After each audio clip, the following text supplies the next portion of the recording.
relax, chill lang. But at the same time, if you'd like to go like that, pwede. Nung isang gabi, ilang mga kaopisina natin nagtanong, anong motor yan bro? Lakas ng dating. Woo!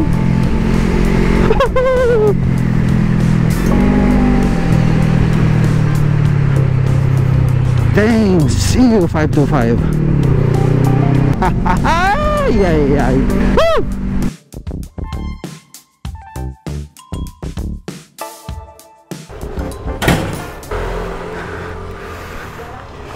Vogue CU525. Gustong gusto ko na siya. You wanna know why? Samahan niyo ako today. Gaano? Look at that. Let's go.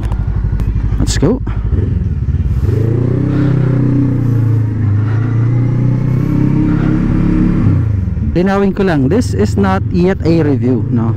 Because we're going to have a proper review.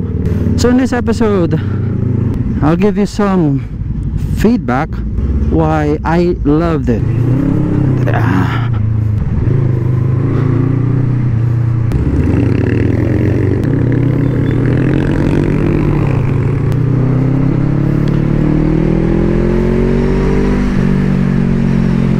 You know. So if you remember guys, few days ago gumawa ako ng video about how to choose your first big bike. Okay, anong mga dapat isaalang-alang natin pagka bibili tayo ng una nating bike, like basta first bike natin, no? And if you remember, ang sinabi ko doon ay yung main purpose mo ng pagbili, what it is going to be used for, saan mo siya gagamitin, anong silbi niya sa'yo basically.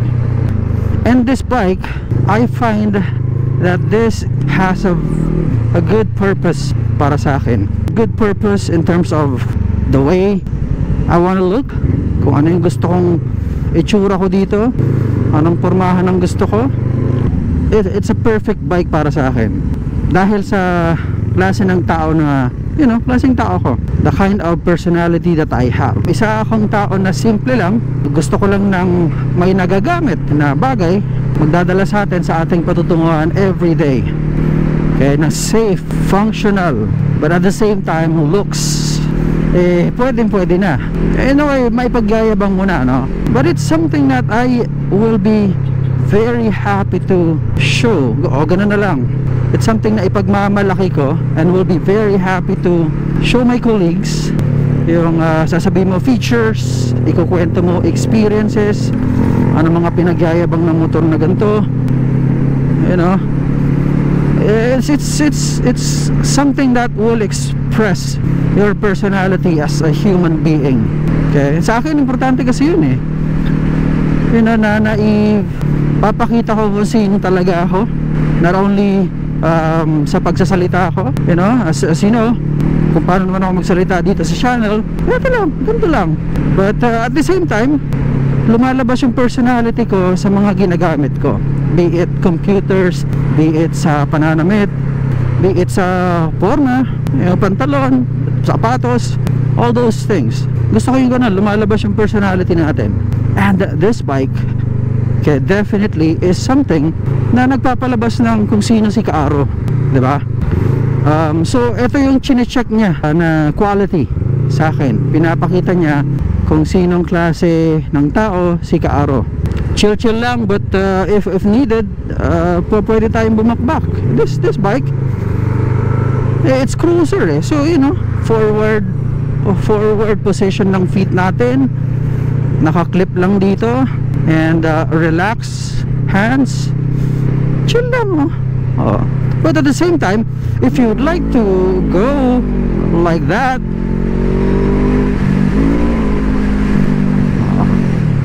diba? Pwede. Sinample ko lang guys but you know, yung ganon, chill pero rock. You know, the mood nating mga tao nag-iiba-iba yan if kung gusto mo medyo malungkot, may panglabas ka, wala, you know, ganyan lang kasimple. Tandaan tayo. So definitely for this kind of bike, I don't know what your personality is, but me as a human being na ganun, na chill, you know, may mga times na gusto ko lang mabilis, nafe-feel yung hangin, pero may mga times na gusto kong wala, nag-iisip lang habang nagmumotor. Ito, perfect siya sa akin. This is the reason why I'm entertaining the idea of having a cruiser bike just like this one. So siguro when you buy your bike, you have to think about it. Think about paano niya mapapaganda yung buhay mo. Hindi lang yung, alam mo yun, yung bili ka and that's it. Sometimes we don't feel like using it. May mga bike na ganun eh. You just like to fulfill a need, pero generally in your life parang okay, it's something lang na gagamitin mo, but the personality that you have doesn't come out with the bike. It has to somehow, sa akin that's my motivation, it has to somehow express who I am as a person. So that's on the more of the purpose, no, you know, or on what do you call that, like a psychology side of things. Okay, so ganun, kaya ko siya gusto. Okay, now let's talk about things na essential naman, no, parang ganun. Now, okay, so as you can see, this bike 500cc, no, una matipid. I don't know yet, I haven't figured out yet paano sukatin to. I admit that, but it's matipid. So kung naghahanap ka ng motor na pwede mong gamitin sa city, yan, sorry, maraming mga basura sa gilid. Okay, kung naghanap ka ng motor na saan mo po pwedeng gamitin, city, nature, well, hindi mo naman siya po pwedeng talagang, ano, hindi mo naman po pwedeng ipang trail to, no? But it's something na po pwede mong gamitin sa akin, in my application, something that I could use if I like to ride papuntang office, because most of the time kakar naman tayo. But if it's if I have a mood of going for a ride for work, and even if I do that daily, this is the bike. Wala kang intindi sa traffic, as you can see, you know, as long as makakapasok manibela, pasok to. What's that?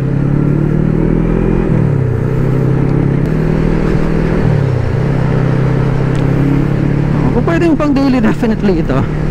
You know, given the forma, sabi ko nga kanina, ito yung bike na pag park mo sa workplace mo, tatanungin ka ng mga ka-opisina mo, anong bike yan? Ganda. And so far, nung dinala ko to nung isang gabi sa meeting namin, dinner meeting namin, ilang mga ka-opisina natin nagtanong, anong motor yan, bro? You know, lakas ng dating, lakas maka Harley. Hindi nga Harley, pero you know, so what?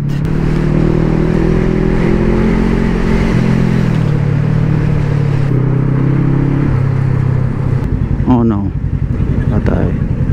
Nako, beating the red light yung isang yan. I mean, you know, it's very useful enough. Ay pagmamalaki mo, matipid. I don't mind paying for what, 25, 23 kilometers per liter of gasoline with all the convenience. I mean, of course, kung gusto mong magtipid, mag-scooter, that is fine, obviously. But if you have something to spend na gusto mong maporma ka na, but it doesn't break your bank that much, ito yun, ang gandang motor, oh. Look at this, diba? By the way, it comes in 3 colors. They have it in glossy blue, glossy army green, as well as an matte black. Personally, I'm liking now yung green. Yan na, yung ganon.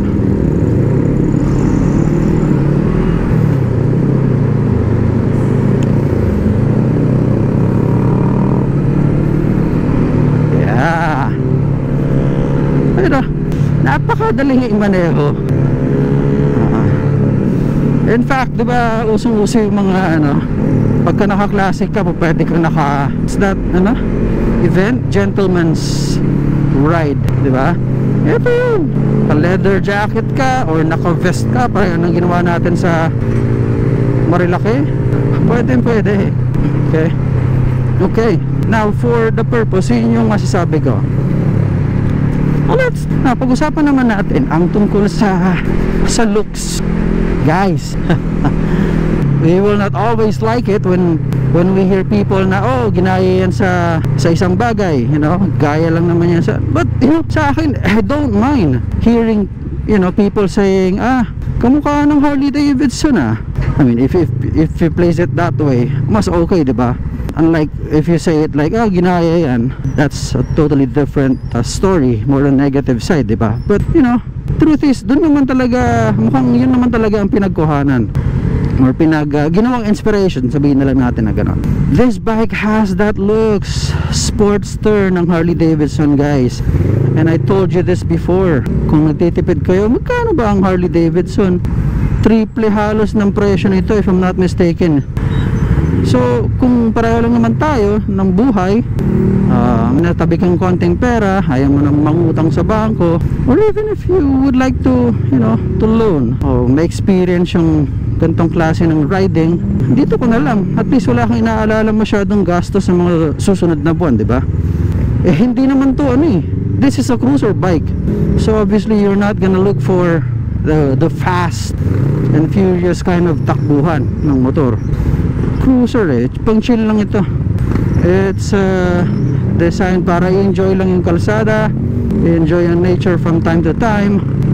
Ay grabe, traffic ngayon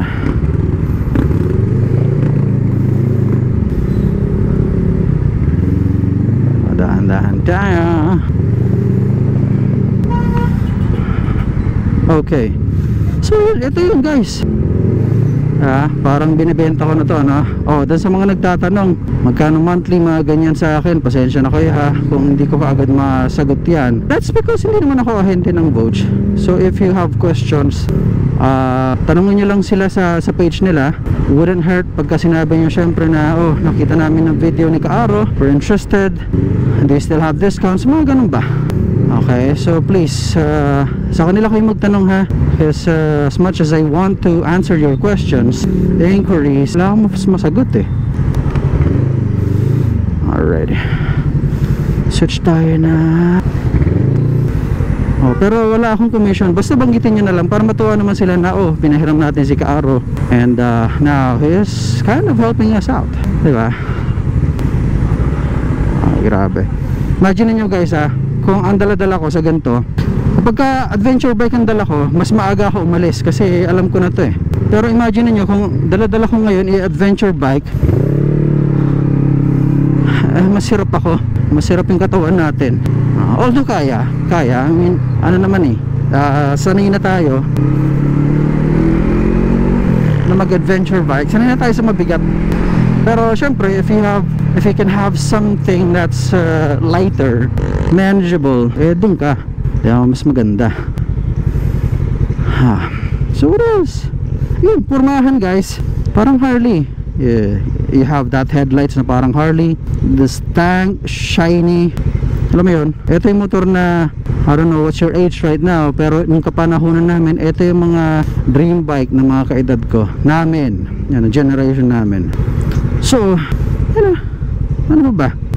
Syempre mga features, mga ganon, but those for another kind of another video, topics. But I really wanted to talk about why this bike is something that I would love in my garage. Yan, nag-English na naman si Kaaro.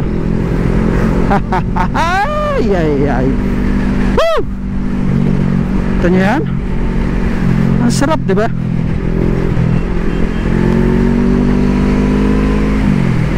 Woo!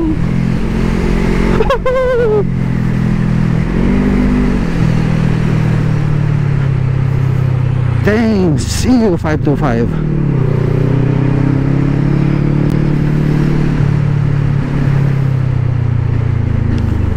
Ano sinasabi ko?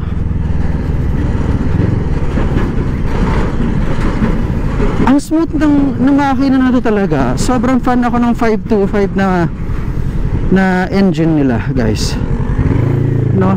Yung bitaw ng ng every squeeze, ramdam mo it's smooth, na hindi ka yung binibigla-bigla. Ganun siya. That's why I love it so much. Masyadong sold ako dito. Ulit-ulit kong sinabi na yan dito sa channel, no? I'm so much sold dito sa gantong klase ng engine ng motor. I mean, you know, hindi ko napapansin yung 500 eh. So I really hope na yung mga ibang engine nila, well, 900 is also good. Masyadong powerful. Para kung naka GS na maliit eh, ng konti. Yan, okay din yon. But this bike, grabe, matipid. Pag 900 ka kasi medyo masyado nang tumaas eh, na doble yung fuel consumption mo eh, halos eh. But here, you know, hindi ko nag-aalala na laki ng gastos kong linggo mga ganon. So Luneta area tayo guys. Well, salamat sa pakikinig na. I just really wanted to share my thoughts about this bike because you know, that's how we contribute to, you know, to the community, diba? Anyway, don't take my word for it, try it yourself. Mag-set kayo ng appointment with them for the demo testing, because it's very important na matry nyo rin yung motor bago kayo bumili, no? Have a feel of it. But you know, if you'll trust me, definitely this is what I recommend for those guys na gusto ng classic ride with a bit of technology, fresh technology, although not the, kumbaga, yung pinakamatitindi na. This is already good. Money wise, budget wise, pasok tayo dito guys. So yun muna guys at mga ka-aro. By the way, dun sa mga naghanap ng condo sa inyo ha, I do real estate. May project ho malapit dito, the Panorama Manila. Ang ganda. Okay, so yeah, enjoy ko na muna to. Woo! Braking system, okay din yung J1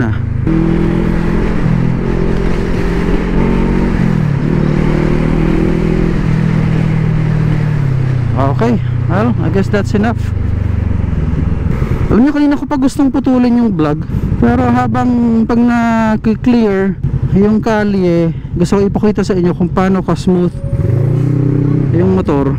Kaya tuloy, hindi ko matigil yung camera. Because normally I turned it off eh. Okay, well, I guess tuloy na lang natin matapos. Malapit na ako sa office eh. I'm with Anchorland, by the way. Ay real estate developer. Magagandang project natin. Teka, masikip dito.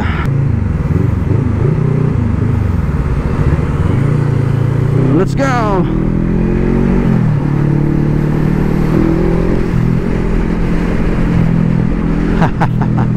ay sarap lang mag-ride sa umaga ng ganito, no?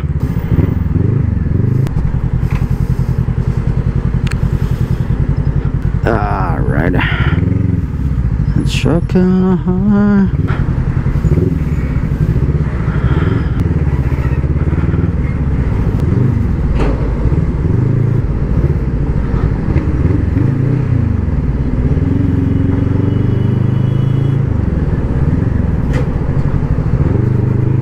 nawala yung Bon Jovi ko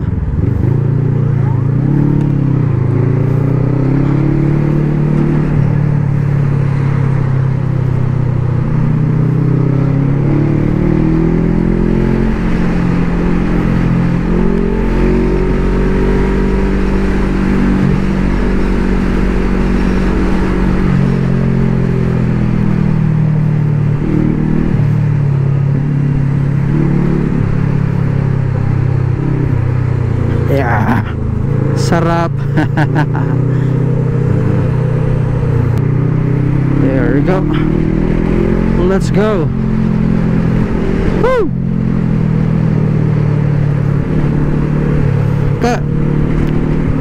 Sarap ng ganitong ride, tas may ano ka lang, Bon Jovi ka. Oh, di ba? Parang rockstar ng dating. Let's go.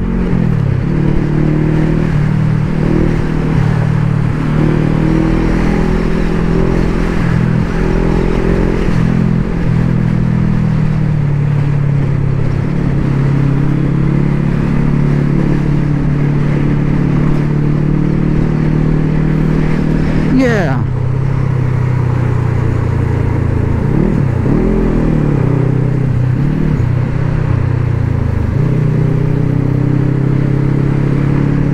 Suspension, okay din.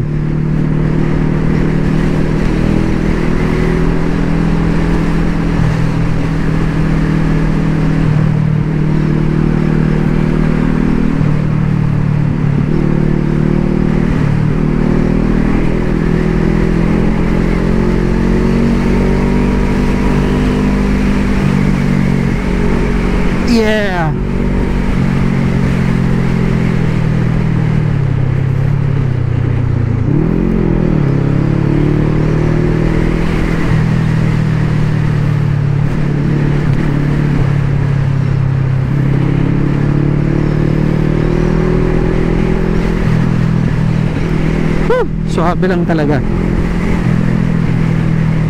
Dito na tayo. Dito bagong office natin. Ang part of Anchorland.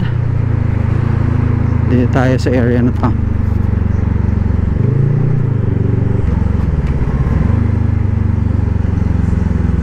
Ang lambot din ng cambio.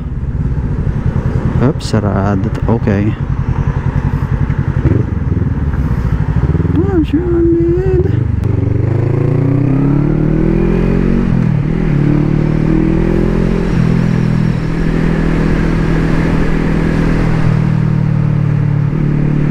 Alright, well I guess that's it. In-enjoy lang natin. Pasensya na kung medyo mabilis ng konti yata. But I just wanted to really enjoy this bike. When you have this kind of bike, definitely you would love to do that. Enjoy, feel the air, and twist that throttle, diba? Alright, well thank you so much for watching. Office natin.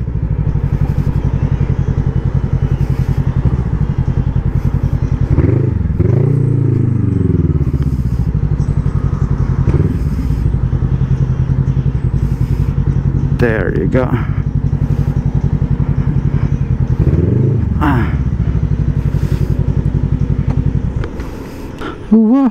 Check it up.